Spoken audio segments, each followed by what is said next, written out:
Hello, everyone. We just finished watching His Dark Materials season 1 and 2, and we thought it was amazing. In this video, we're going to talk about why it's so great and what we think about it. If you're new here, I'm Greg. And I'm Erin. And we talk about science fiction, fantasy, and superhero topics every week, all day, a couple times a week. Erin talks about superheroes in the shower. It's really weird. What? I had to bust in there and say, "Who are you talking to?" She's like, "What? No, I wasn't talking to anyone. Wasn't talking to anyone."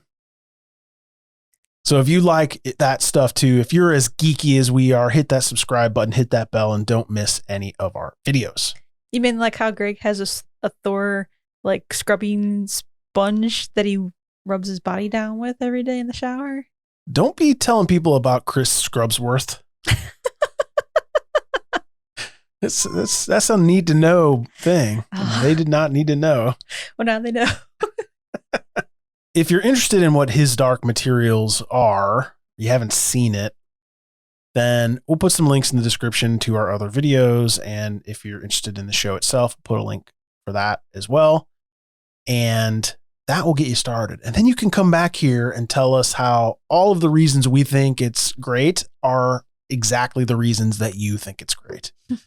And if you think that it's not great, just keep that to yourself. Yeah, we don't want to know. We don't want to know. Like, just, keep on scrolling. Erin, tell us what you really liked about this show. I think the fact that the CGI in this series is just amazing.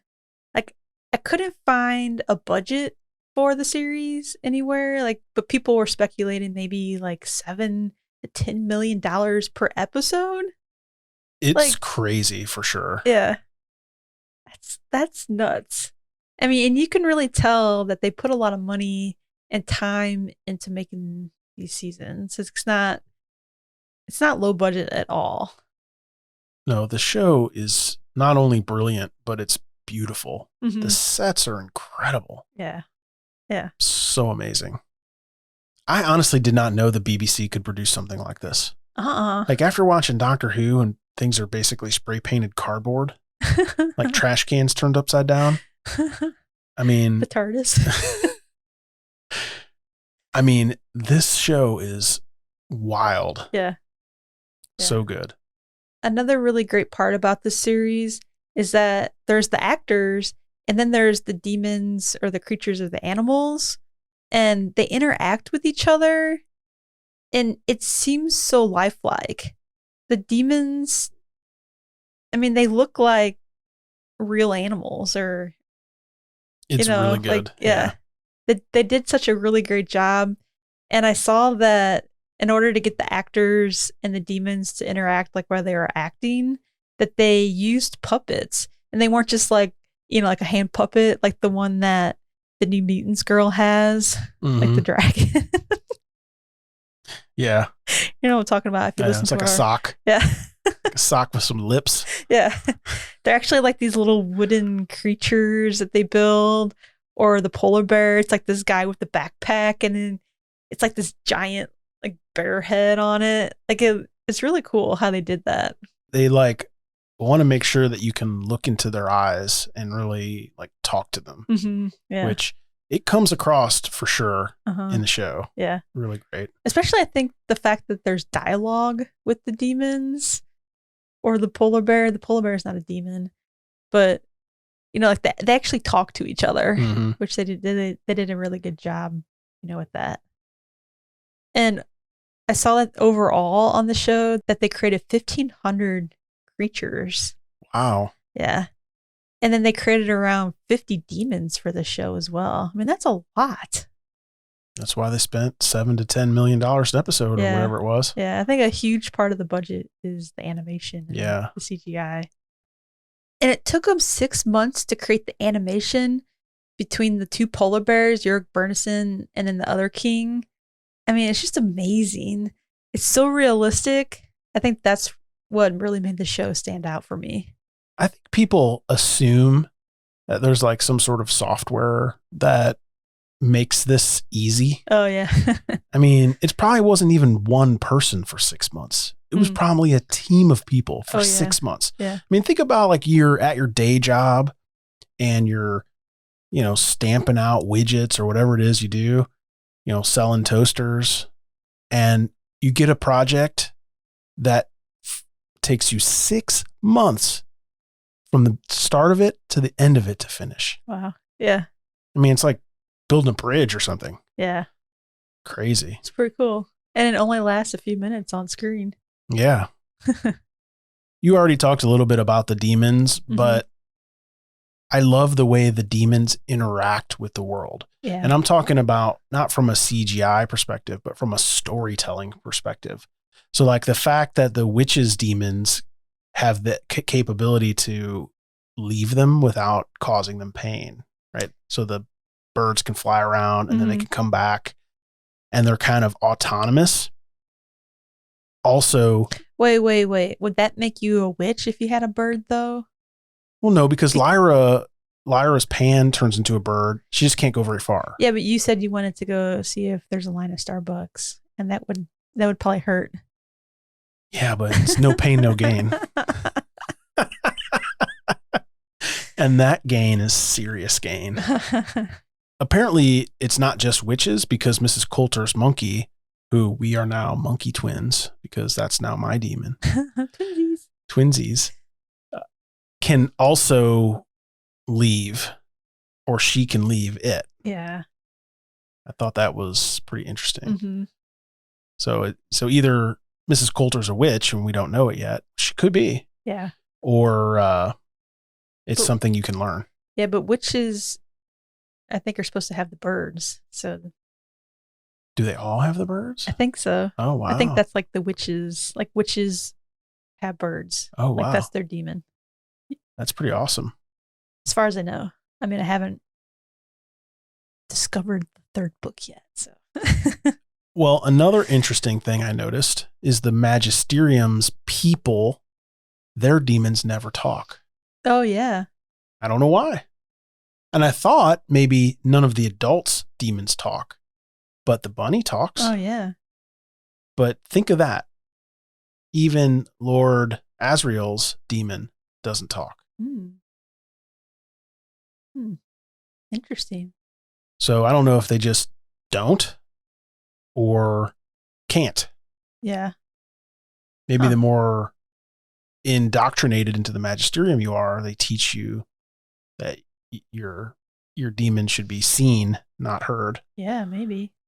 But the storytelling, like the layers of storytelling here, the things to unpack and discover are really fun. I don't know how you can do it in 3 books. Maybe the books are more detailed. Yeah, that's what I'm hoping. But and I'll learn a lot more about it. You can tell a lot of story in a season, though. A season on TV. Yeah. The fact that they took the Golden Compass book and they made a movie out of it, it's missing all kinds of stuff. Like they shouldn't even try that anymore. Yeah, like a book could be a trilogy of movies, like 3 of them. Now, did you notice any of the Egyptians, their demons speaking? I don't remember any of them. I don't even remember seeing their demons. Yeah, a lot of them, I don't know if they even had them, but they must have. So that's what I'm saying. Like the adults, because they have that whole ceremony around when your demon settles. That's when we learned about the settling of the demons. What was like Billy Costa? Was his mom? Did she have a demon? She had to have had a demon. I don't know. Like I don't remember. Yeah, now that you said that, I don't remember them having demons. Okay, well, cool. Yeah, just something. Yeah, layers on layers. Yeah. I just gushed how much I love the CGI of the show, but they didn't actually CGI that Sitagazi city. They built it. It's just a giant set. And this, I was like, what? Like, I was for sure that the Sitagazi city was an actual place. Like, it looks so realistic. And I watched a little video about it because this is, like, there's some really good videos on the His Dark Materials website that you can watch about the production of the show. And the production designer said that he couldn't find a city in real life that they wanted to use. So he's just like, I'm going to build it. Wow. It's awesome. He's talking like even down to the wallpaper and everything. Like, it's just so detailed. It looks so real. But that was one of my favorite parts about the show, that Senagazi City, because it's kind of like MC Escher, like with the stairs and and you go in the other dimension and there's like all the stairs and nothing's like built straight. It's on that hill island and everything. Yeah. I thought it was really cool. When I was watching it, I was like, oh, Greg's going to have to take me to this place. Is it still once around? It's over.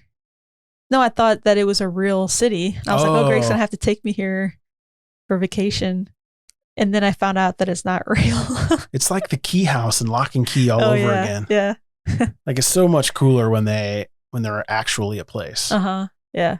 Unless someone can get us in on the set, then I'll go. Yeah. We'll go do a set tour anytime. Yeah. That's too bad, because honestly, as soon as it's safe to travel, we're going to some cool places. Yeah. We'll take some video and make some fun videos.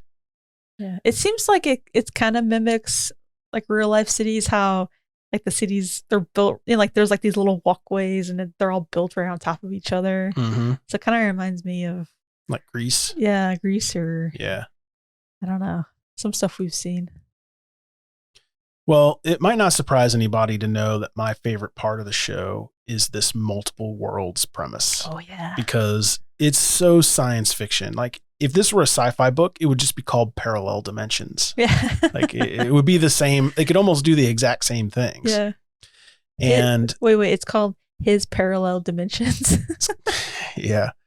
And Lyra's world would just be considered steampunk. Like, they'd have to get rid of the magic. Yeah. But other than the magic, if you just said the magic is all based on the manipulation of dark matter, like, it could almost be science fiction. Like, if you really kind of pushed it.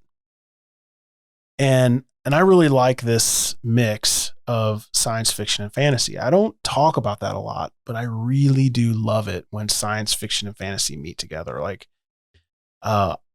for my books that I read, that I do on Greg Reviews Sci-Fi, I stick to pure science fiction. Mm-hmm.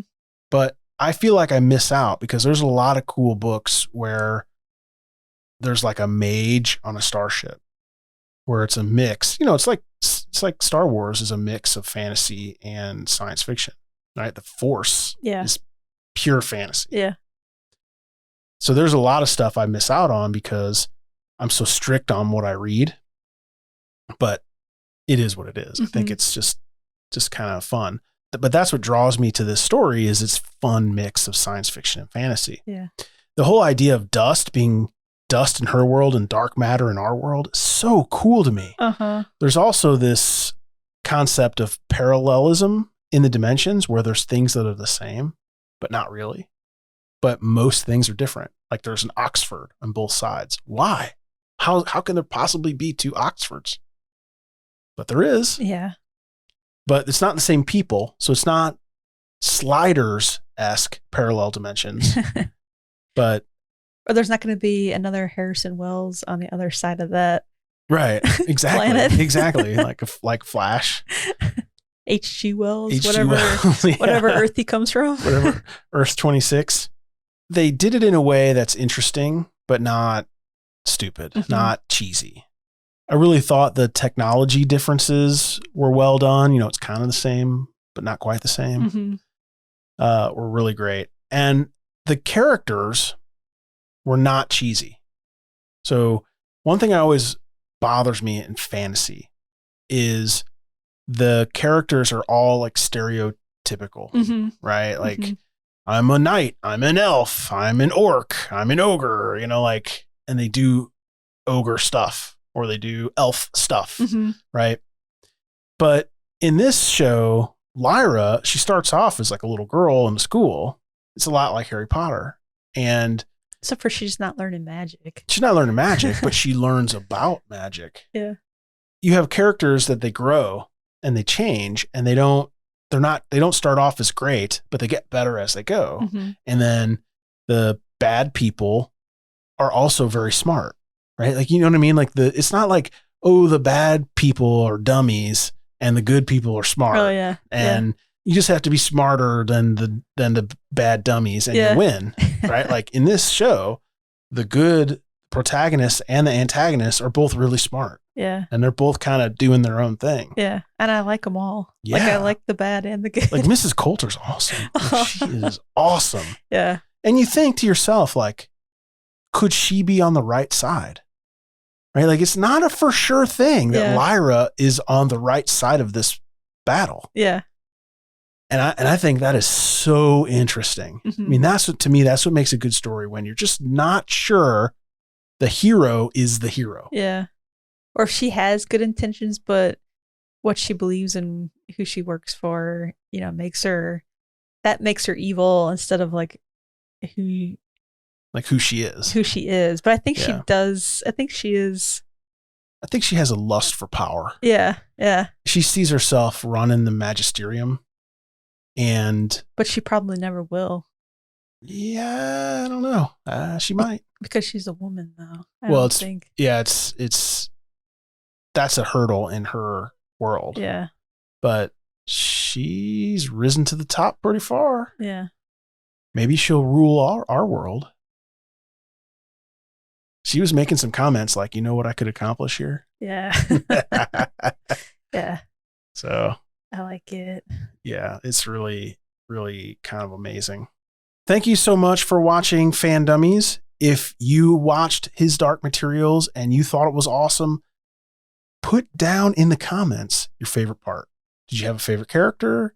Did you have a favorite world? Did you like Lyra? Do you like Will better? Do you like Mrs. Coulter? Tell us what you liked and what you didn't like down in the comments below so that we can talk about it. Lee Scoresby and his bunny. Lee Scoresby. And his bunny. Or his rabbit. It's rabbit. Whatever that bunny thing is. Yeah.